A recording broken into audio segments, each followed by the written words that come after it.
সাহেব কি বার? আজকে তো সোমবার। বলি কি দিবে আজকে? আজকে বড়িকে ডিম দিব। আজকে তো বলে ডিম দিবে। আমি তো ডিম খাই না রে সাহেব। তুই আমার ভাতটা খায় আনিস, তার 20টা টাকা দিয়ে দিস। আমি বাজার থেকে বড়টা করে খেয়ে আনবো। কি মজা, আজকে যদি ডিম খাবো তবে তোমার 20 টাকা।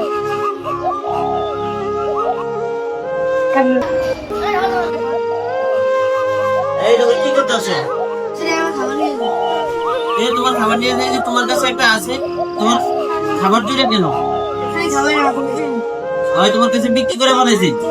হ্যাঁ তুমি ওর কাছে বিক্রি করছো, কেন বিক্রি করছে? তাহলে আমাদের ঘরে ডিম করে দিছে। বলছে আজকে বড়িকে ডিম দিব। সে ডিম খায় না। তাকে যে বাল কাটে বারবার ফোন করেছিল। তুমি বলছো বড়টা বাজি খাইবা, তুমি তো খাবার বিক্রি করে ফেলাইছো। তবে শোনো, খাবার এইভাবে আজকে বলছে, ও বলছে কি গড়িয়ে কি দিব, ডিম দিব। গড়িয়ে কি দিছে? ইলিশ মাছ দিছে। তো তুমি জানছো কি ডিম, আজকে কি ডিম দিছে? গড়িয়ে কি দিছে?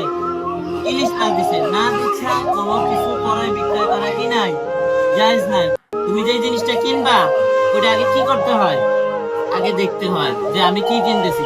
হুজুর সাল্লাল্লাহু আলাইহি ওয়াসাল্লাম বলছেন যে না দেখে কোনো জিনিস ক্রয় বিক্রয় করা কি নাই, জায়েজ নেই। অতএব তোমার ক্রয় বিক্রয় কি হয় নাই, হয় নাই। তোমাদের ক্রয় বিক্রয় হয় নাই। তুমি ওর টাকা কি করবা, ওর টাকা ওরে দিয়ে দিবা, আর কি করো, খানা খাও। হ্যাঁ, আর এইভাবে ক্রয় বিক্রয় কখনো করবানি। যে জিনিস কিনবা ওই জিনিস কি করবা, আগে দেখবা। এই যে এখন তোমাদের সামনে এই খাবারটা দেখতেছো, বা তোমরা যে হোটেলে যায় খাবার খাও, আগে কি করো দেখো না, দেখি গোস্ত রাখছে না মাছ রাখছে, এটা দেখে নাও না, তারপরে শোনা কিনো, তারপরে শোনা খাও। এরকম প্রত্যেকটা জিনিসই তোমরা কি করবা, দেখা তারপরে কিনবা। রাসূল সাল্লাল্লাহু আলাইহি বলছেন যে তোমরা যাই কিনো নিজের চোখে দেখে তারপরে কি করবা, কিনবা।